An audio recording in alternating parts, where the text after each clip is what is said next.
Hi, folks. This is Abel James, and thanks so much for listening to Fat Burning Man, where we talk about real food and real results. Today's episode of the show is with a returning guest. Her name is Stefani Ruper, and a lot of you folks have been asking for her. She's the woman, of course, behind paleoforwomen.com and author of the new book, Sexy by Nature. So I want to let you know, we just posted a companion article at fatburningman.com. Just relaunched my blog, really excited about that. That details all of the surprising, disturbing, and incredible things celebrities and fitness models do to artificially appear more attractive. So if you want to learn how people on the front of magazines really look like that, you have to read this post. You can check it out at fatburningman.com. In the search bar, you could even probably do a Google search for female slim down secrets, and you can check it out while you're listening. Some of the pictures are pretty interesting if you want to follow along. Of course, if you haven't left a review yet, we don't have any advertisements, no sponsors or anything like that. We're entirely listener supported. So if you want to help us out today, then please leave a review for Fat Burning Man on iTunes, Stitcher, or wherever you're listening to this. It really helps. And of course, sharing with friends, always appreciate that. If you think someone else would get value out of this show or any of my other shows, please pass it along to a friend. Really appreciate it. All right, so on to the show with Stefani Ruper. You're going to learn a surprising concept from go-go dancing you can use to boost your sex appeal, why putting on weight can actually make you sexier, a mental trick you can do right now to instantly become more attractive, and much more. All right, let's go hang out with Steph. All right, folks, Stefani Ruper is the author of the Paleo Women's Health Manifesto, Sexy by Nature, the whole food solution to radiant health, lifelong sex appeal, and soaring confidence. Steph is equally accomplished as an Ivy League chemist, a nationally renowned eating disorder counselor, and an international go-go dancer, which is probably my favorite part of that. How's it going, Steph? Good. Very good. How you doing, Abel? I am doing absolutely terrific right now. This is I was just telling Steph, my first of many, many, many interviews today. So I got my fatty coffee here and a big glass of water, and I'm ready to rock. So let's do this. Steph, I just read the beginning of your book because I don't love to read digitally and I don't have the hard copy yet, and scan the rest. But I can tell you that this is a really cool piece of work because it's fundamentally different from the thousands, literally, of paleo, whole food, yada, yada, yada books that are out there. It seems like what you have here is something that's kind of at the next level, and you're over the whole paleo thing, or at least obsessing over the nitty gritty details of it. So can you tell us a little bit about your progression coming from someone who kind of found paleo, started living it, and now you're moving on to the more like mind body stuff? Yeah, that's an excellent way to ask the question. I found paleo, and like 90% of the people who do, well, the internet presence is a little bit biased, right? But Sure. I found paleo and immediately became obsessed with figuring out like precisely what percentage of carbs I was supposed to be eating and fats. And of course, I did it all wrong. It was all just rationalizations anyway, right? I was like, well, of course I can eat 100 nuts a day or something, you know? And for a brief stint there, for a few months, I was living in Italy, and my diet was probably 80% cheese. Um, I don't blame you. it was epic then, but it led to some complications down the line. Sure. So anyway, I was all about like perfecting my health and using the paleo diet to do so. And I did have some health issues that sort of justified that, but not really, Okay. because what I really need to overcome those health issues was psychological adjustment. Yeah. What I really needed was to fix my relationship with my body. I needed to think about food in terms of how it could nourish me Hmm. rather than how it could like fix and tweak me. Hmm. And I know that's a tiny difference, but it feels very important because I was kind of starving myself before. Hmm. And now I believe in not doing that. And I don't believe in um, eating a certain macronutrient ratio. And I don't even believe in being all that strict. I mean, Yeah. I remember one time, like it's well known in the paleosphere that you can have alcohol, and people like to talk about tequila all the time, right? Like I don't know, that's what we do. We talk about tequila. Sure. But I remember at Paleo FX, I think it was last year, I mentioned in your kitchen Yeah. that something about having breakfast cereal, and I just like got like 6 heads whipped towards me, and they were like, gluten. You're Yeah. out of this party. You can leave. Doors over there. Right. So, and that isn't to say I go wild, but like these things aren't gonna these things aren't gonna kill you, right? And I'm really it's important, super important. All the nutritional details are important and they're in that book, like uh 60% of it is all about like the body, right? Sure. And science, the middle 3 chapters out of 5. Um, but what I'm trying to do is couch those in a message of like, you need to nourish your body. These are the details how, but let's get the psychological thing done first. So then you feel good doing all the other physiological stuff. Yeah. Now, you touched on something in your book that I think is really cool and hardly ever talked about, which is you were basically starving yourself because that's what is supposed to be healthy, not because you were starving yourself, right? This is something that basically you're being pushed in that direction by society and even doctors in some cases, by research studies, by media headlines, by pretty much everyone. But then once you do that, and once your friends see or the people around you see that you're, losing so much weight, you look fundamentally different, you look like you're starving yourself because you are, they all hate you for it and are tearing you down at the same time for doing exactly what, people are supposed to be doing. Can you talk a little bit about that? I guess it's just a dichotomous hypocrisy or something like it's very ironic in a lot of ways. But can you talk about that for us? Yeah. In the book, I wish so many sentences I said these days didn't start that way. In the book, I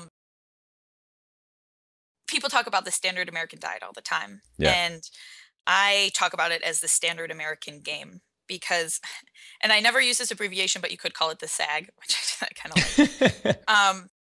The standard American game because, if I asked the doctor, they probably wouldn't tell me that they thought starving myself was healthy, right? Right. But they kind of would. But they kind of would. Right. I mean, of course, it obviously depends on who you talk to. Yeah. Right. But their nutritional advice is such that it was easy for me to talk myself, like to think that it was the healthy thing. Like there's nothing in our culture that's loud at all. There's tiny bits here and there, but there's nothing that says like, whoa, whoa, whoa, stop. Don't go to the gym so much. Who says that? Who says don't go to the gym so much? Right. Right. Paleo people, maybe, not the CrossFitters. Right. So, right. Anyway, I did that. I did that for a long time. And I did do it because it was an accepted part of the health paradigm, but it was also a rationalization, I could say like, well, I'm doing the healthy thing. But I also I also had friends who were like, woman, no, nuh-uh, ain't. Yeah. Yeah, like you ain't convincing me. And they would say, well, you exercise twice a day. And I was like, yeah, isn't that awesome? And they're like, no. Right. And so and then there's so many different reactions to that, like to transformation. People don't like change, So some of my friends would have, when I experienced this dramatic weight loss before I went on paleo, some of my friends expressed concern. Other people expressed like sort of a negative impressions about my body. They're like, you looked better before. Other people expressed like jealousy. Most of the men I had been interested in started like being interested back, and that was more hurtful than it felt good. Yeah. But I was also kind of like, what's the expense there?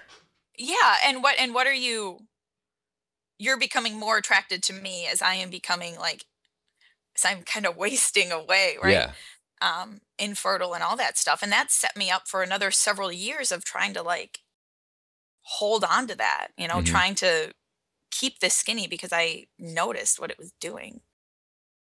So what is that thing where everyone rips you down for the same thing that other people are propping you up for? So, for example, if you're at a club, guys are going to be more interested in you. At least that's kind of the Right. narrative of your book. You were winning, right? Because you were doing what people are supposed to do when they want to lose weight, when they want to get rid of their love handles and be more sexy. But behind all of that, like you said, you were infertile, you were wasting away, you were basically sacrificing your health potentially, if you stuck with it anyway, for years to come.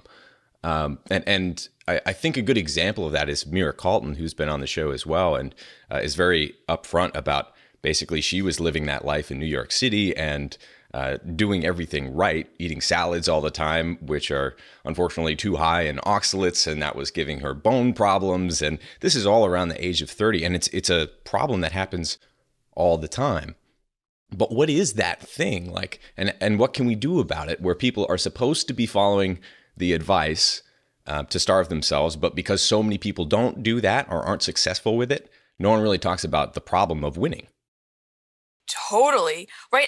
It's as in, God, we're people, right? And it's like any competition. It's like any game, right? It's like some people are gonna, there's some ideal that's lauded and you will be celebrated for that in some ways. And then there will be other people who, if they have a different view, if they have the healthy view, like some of my friends did, that's great. Yeah. But otherwise they'll have the like, the resentful view. And so many people like having like, their fat friend, right? Like Hmm. that's my friend. She always eats French fries. When we go out, it makes it okay for me to have a couple. Okay. And Yeah. then you go out and all of a sudden you're not eating French fries and they're like, where's my fat friend who makes me feel good about the choices I make? Mm-hmm. And that's horrible. It's really, really horrible. And I think like a really good example of this is I've been watching this and feeling angry and heartbroken. Hmm. At the Grammys, Beyonce performed. She performed, and it was obvious that people are talking about how she lost like 50 pounds, which is like a huge, huge weight loss for a woman who was healthy in the first place. Sure. And like celebrating it, like some people like just celebrating the hell out of that. Yeah. And she she used to be like the champion of like curvy women, even though she was super fit and everybody Mm-hmm. was like so into her. Right. And and then she got super thin and so many people celebrated it, and then some women were really heartbroken, Yeah. you know and then she gets attacked from so many different angles. Mm-hmm. And some people are writing pieces, they're like, leave her alone, leave her alone. Right. But you're a public figure, and so of course it's an issue. And I always notice like the women who are championed as like the curvy celebrities or whatever, Mm-hmm. almost inevitably always lose that weight, always get like That's super true, thin. isn't it? Mm-hmm. Huh. But why? Yeah. What is that? I think it's because, all right, so it's a position that I find myself in a lot as Mm-hmm. well. So I know how to lose weight, right? Like I just wrote that post for you on all these crazy ways to lose weight. Like Yeah. I know how to lose weight. I could do it so easy. Well, I'm not really, I've realized how much more fun it is to not like exercise willpower all the time around food. So Yeah. I'm not really digging that anymore. But I could do it if I wanted to. And all these celebrities can do it if they want to. Mm-hmm. And so, the right thing to do is usually not the easy thing to do. Yeah. And in my opinion, the right thing to do is to try and move beyond that, right? Like, I mean, we're talking about how to be like sexy and attractive. Wouldn't it be great if we weren't like really invested in this conversation in the first place? Yeah. But we kind of are. So Sure. I'm letting us have it. Um and so we let the game win, right? Like it's so hard to stand up and say no. Like I've written recently about how I've gained weight, and of course I'm still small. Like I get that, but it's different, the way that I feel when I'm with people, and the way that I know that I'm being judged. Mm-hmm. And it would be so easy for me. It would be easier for me to lose the weight again and go back to being like the waif that everybody was like, ooh, the ideal, than it is for me to stay the size that I am and say, like, sorry, I just hit my table. Like, no, damn it. Like I'm going to stand by this. And, Yeah. and that's what I'm doing right now. But I have to admit, like it requires like, there's just gotta be something in there that that's really strong and proud. Sure. Yeah, and I think we talked about this personally before, Steph, but I'm not sure I've talked about it on the show before. There's this old psychological study. I think there are a few of them that have the ideal body, and it's basically just an outline of a figure of men and women. And we were supposed to rate or participants were supposed to rate the ideal, and what they found. And I think this has been replicated over and over again. Maybe we can even find it, dig it up, and link to it in the show notes. But the ideal, especially for women, that women thought was the ideal, was emaciated at the, if it's 1 through 10, it would be like a 1 of starving yourself. But the ideal that men chose for women was somewhere in the middle. It was much more curvy.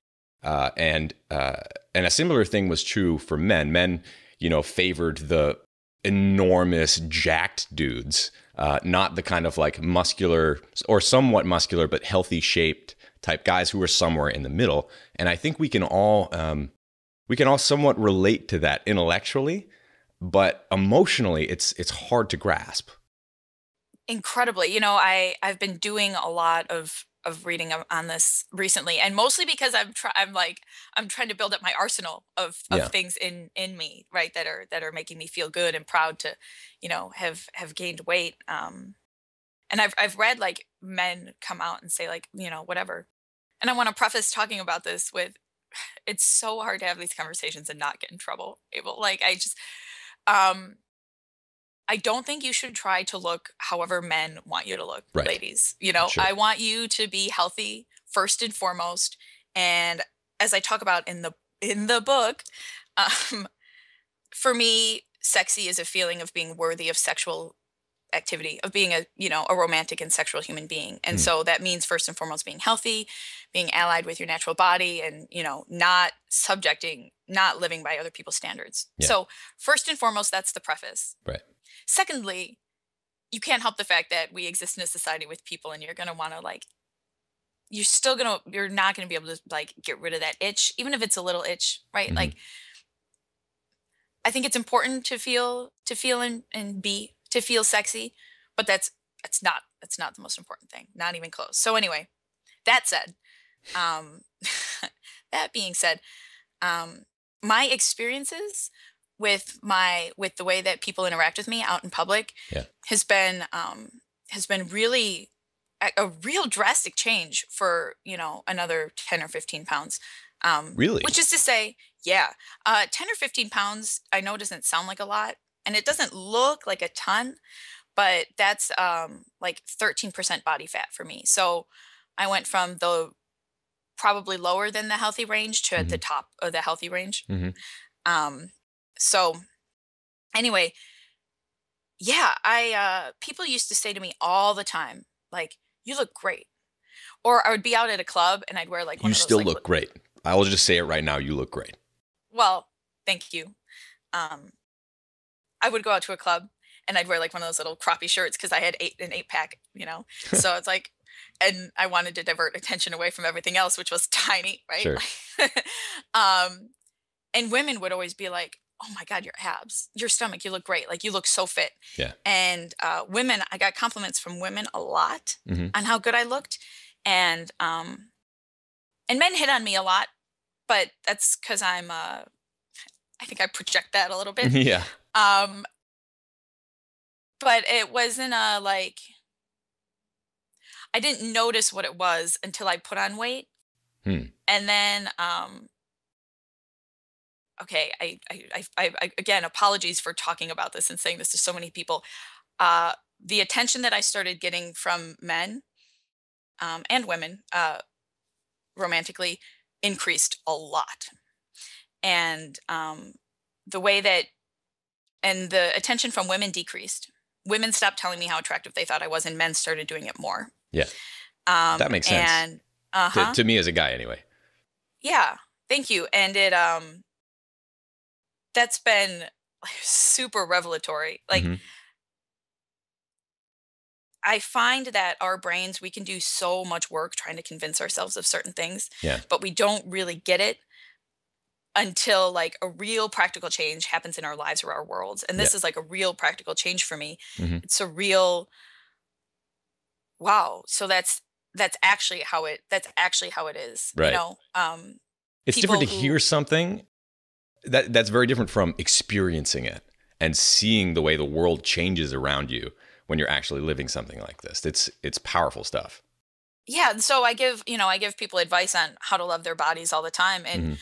the last step is almost always like, you just you gotta trust me and you gotta try a little bit, Hmm. and then you'll see, right? You gotta have the experience, and then you'll notice it's like, oh, like everything that's not everything, but a lot of what's wrong with when I interact with people is me being afraid, Yeah. you know. Yeah. And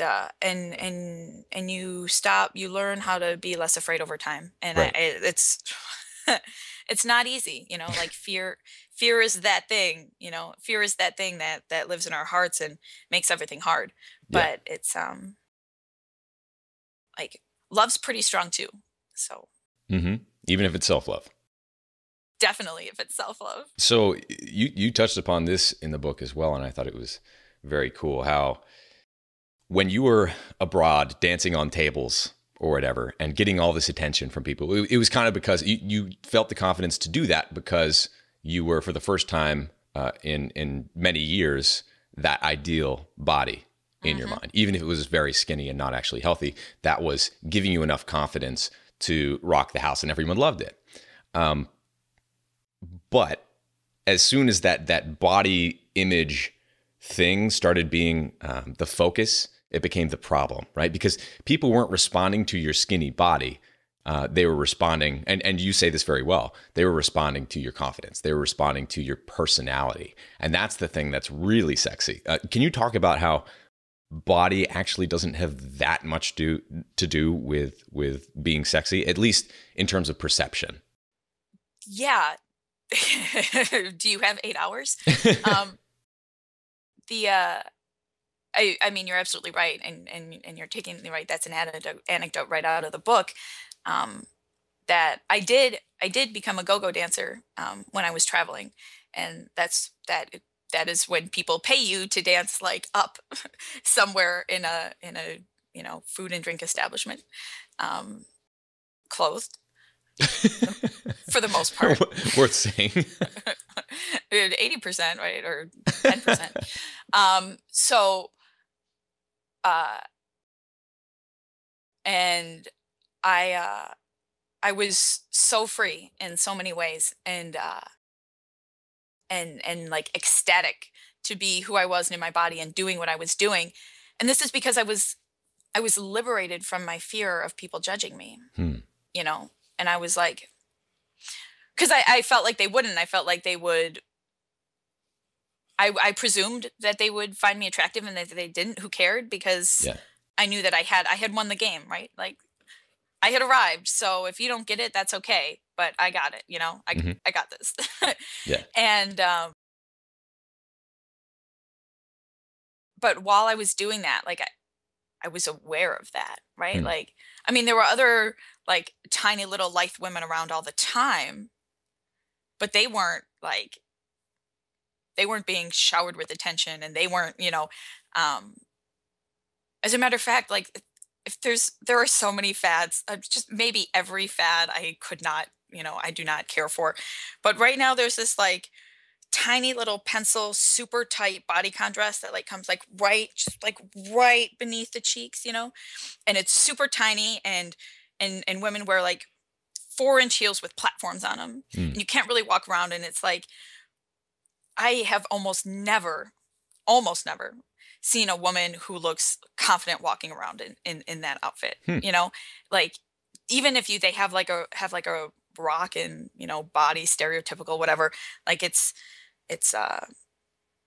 their stride is like awkward, the shoulders are hunched, it's a little bit like Yeah. and so it it doesn't that is I don't you have to go try it to really believe me when I tell you, but um Sorry, can you define that? What should they try?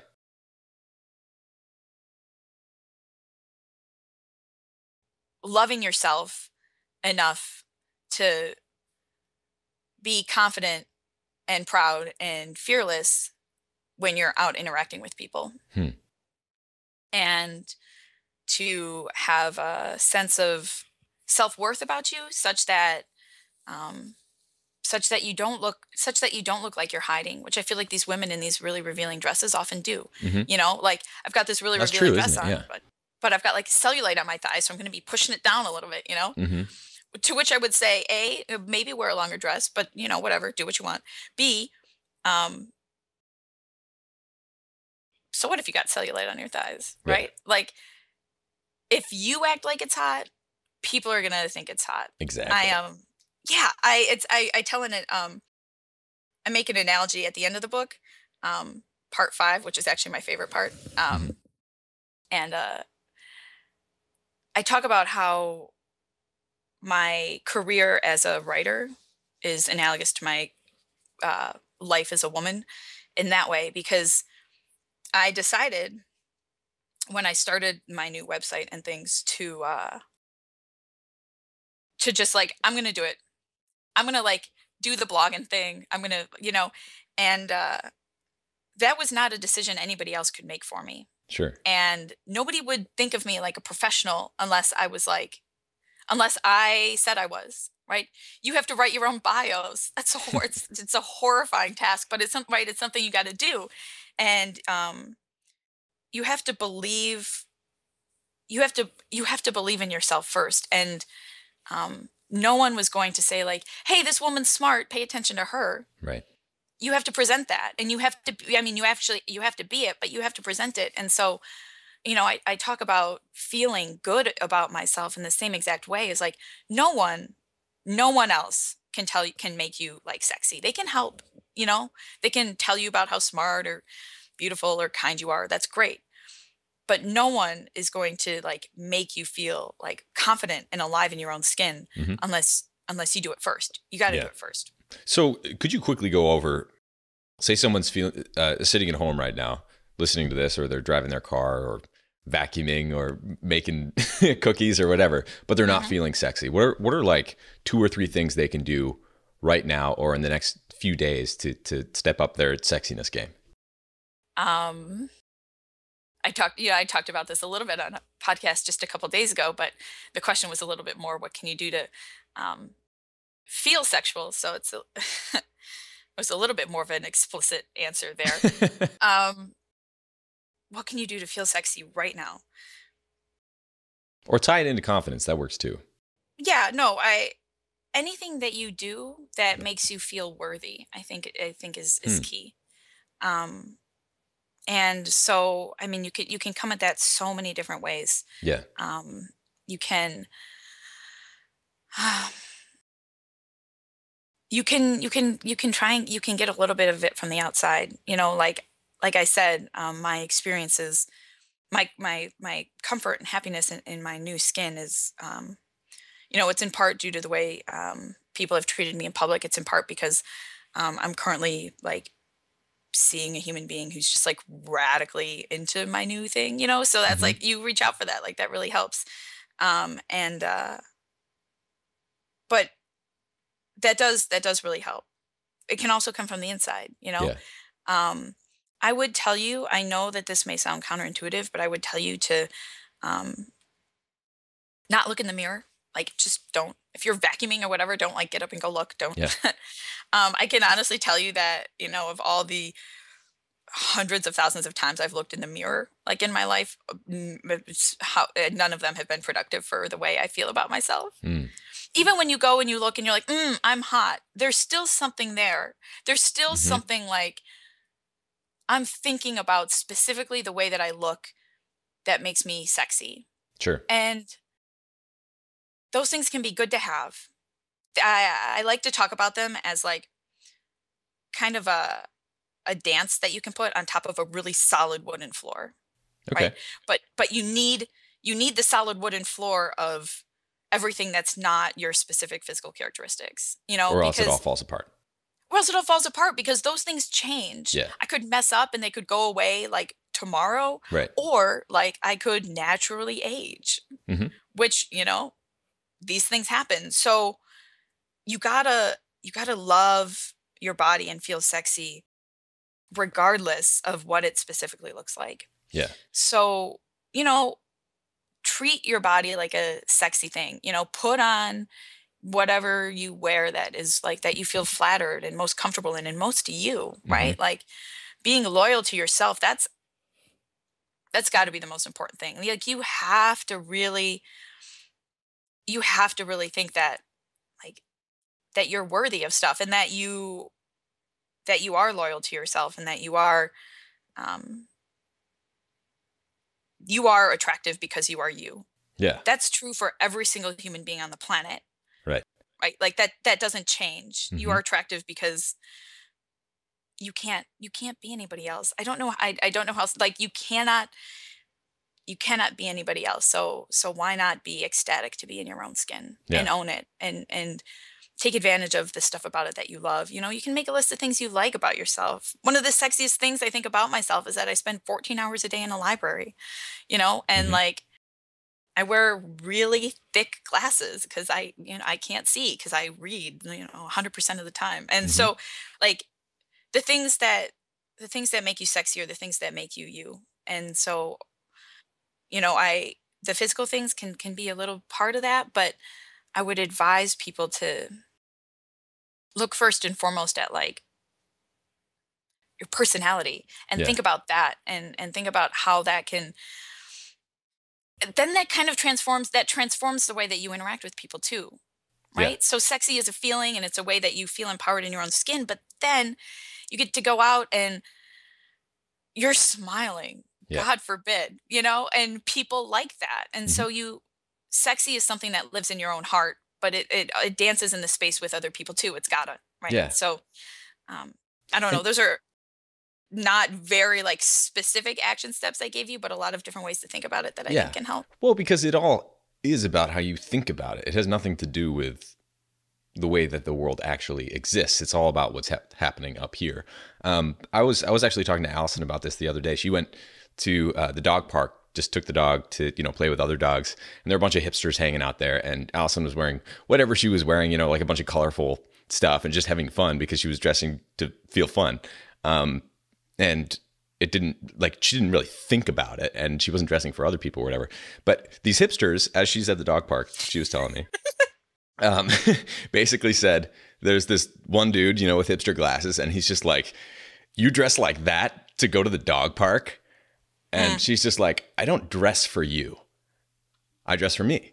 And then it got me thinking a lot about my mom, actually, who I think is an awesome example of this. And I realized last night that I have never seen my mom wear high heels in her life. She always wears these like comfortable shoes and like very artistic, colorful, like wraparound scarves, and her hair is always done up, and it's just fun. And she's super bubbly. She's been on the show too a while back, and it's just very bubbly, but you can tell. I mean, I knew this growing up. She wasn't dressing for anybody. She was just having fun. And I think that, for you, the way that you define sexy and the way that I think sexy should be defined is that it's really a code word for like confidence and fun and, having your stuff together, understanding yourself in a way, and then having that align with who you are in the world. And so what that means is dressing not for the way that something looks necessarily, but the way that you actually feel. And it took me a really long time as a guy, especially, to realize that. And growing up in New Hampshire, where, I mean, you can relate to this, in the wintertime, like high heels are not really something that are at all practical when you're walking around the streets of Dartmouth at 3 a.m. as we're wont to do.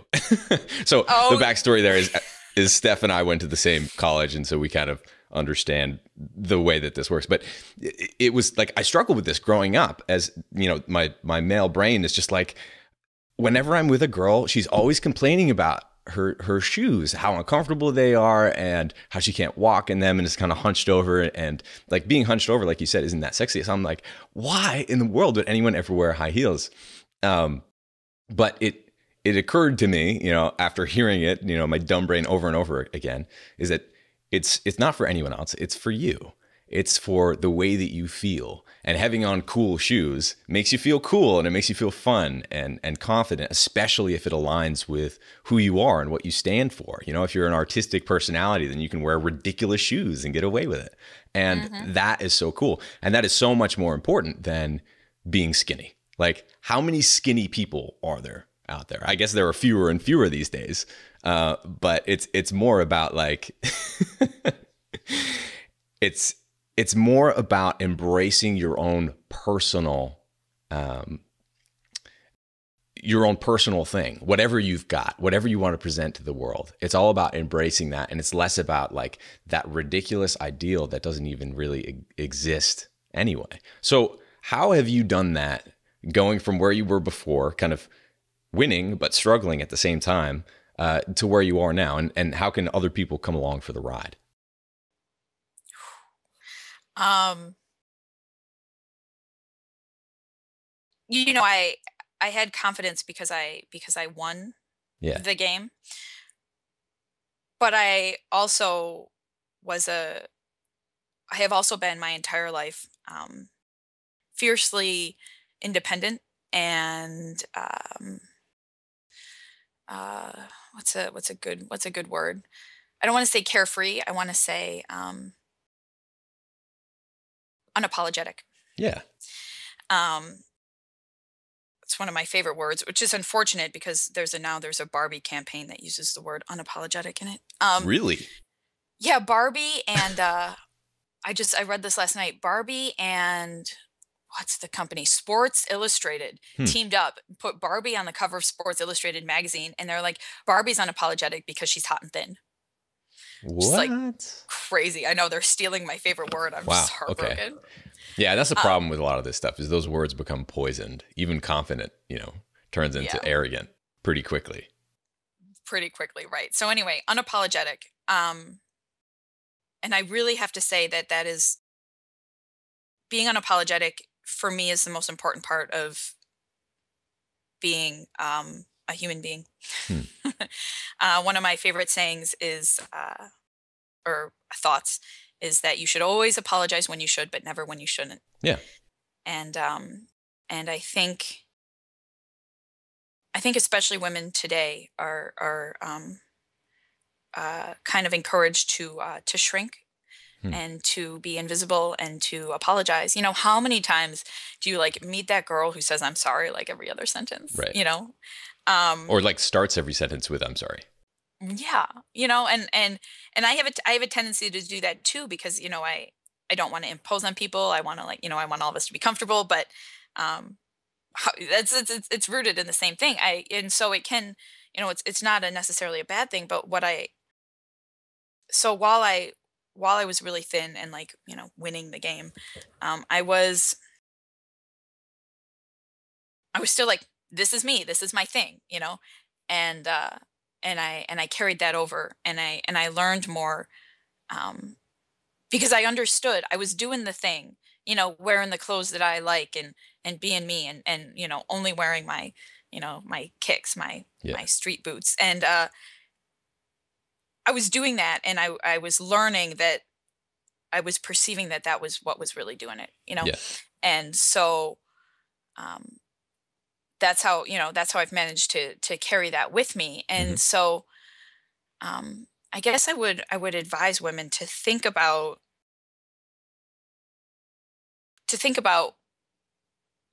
what how often they apologize, and not Hmm. in an explicit I'm sorry way, but in a hiding kind of way. Okay. And it comes back to fear again, right? It always does. Like, what are we afraid of? We're afraid that if we put ourselves out there in any kind of way, we're gonna be hurt, right? We're gonna be rejected. Yeah. And apologizing is a way to kind of like preempt that. It's a defense mechanism. It's not easy to see it that way, but it's a way of defending ourselves because it's like preemptively saying, don't judge me. Yeah. To which I would say, judge me all you want, and if you like me, that's awesome, and if you don't, go to hell. Uh, but I love you as a human being, so I don't mean that. I don't mean that literally, but what I mean is, um, I like I value your opinion, but I mean, I've been conditioned to apologize and to shrink and to be Yeah. invisible, and like, damn it all, Yeah. no way, no way, and it's good, it's good.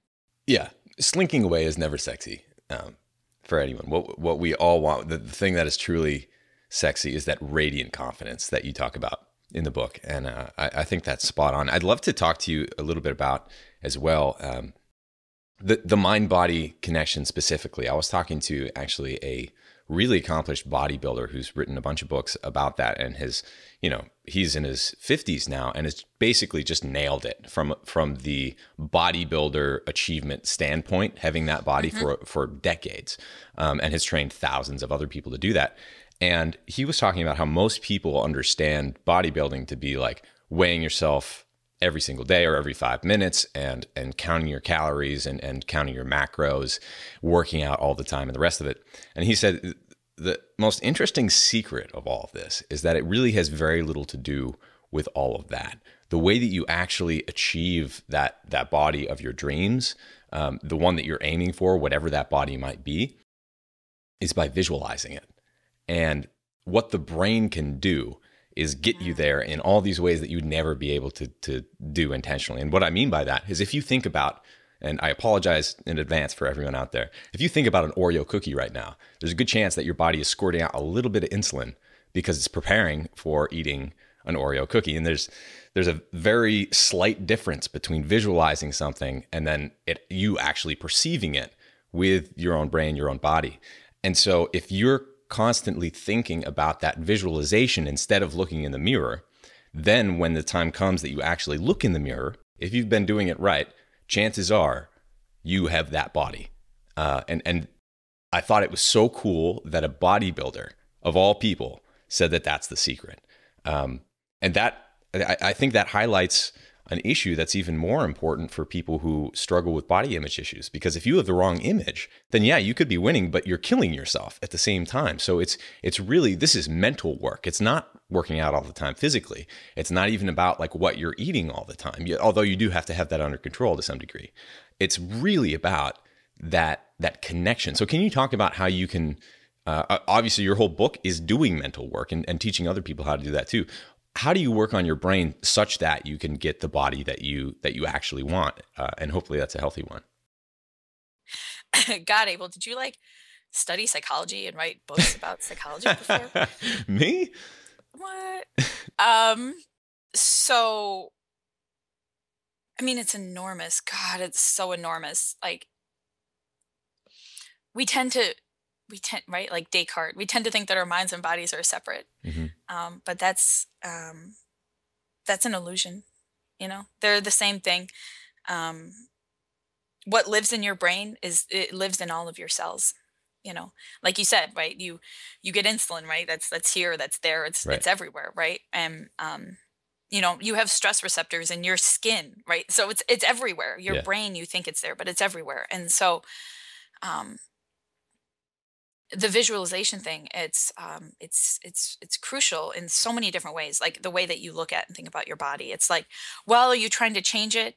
And like I think in bodybuilding that's important because you're like building it and you're working towards this goal. Hmm. I think in terms of um, if being a healthy and fit woman, it's a little bit different, right? Because Right. you want to visualize your progress, but you don't want to put a very specific You shape don't and want an number on that. 8-pack. Yeah, You right. want And like a vibrant, healthy, confident, sexy body.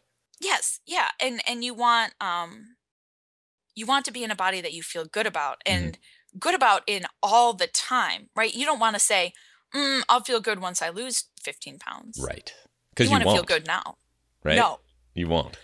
no. And so the trick to visualizing here, I think, is it's visualizing a journey and progress. Hmm. And one way that I like to think about my recent body changes is like I'm not.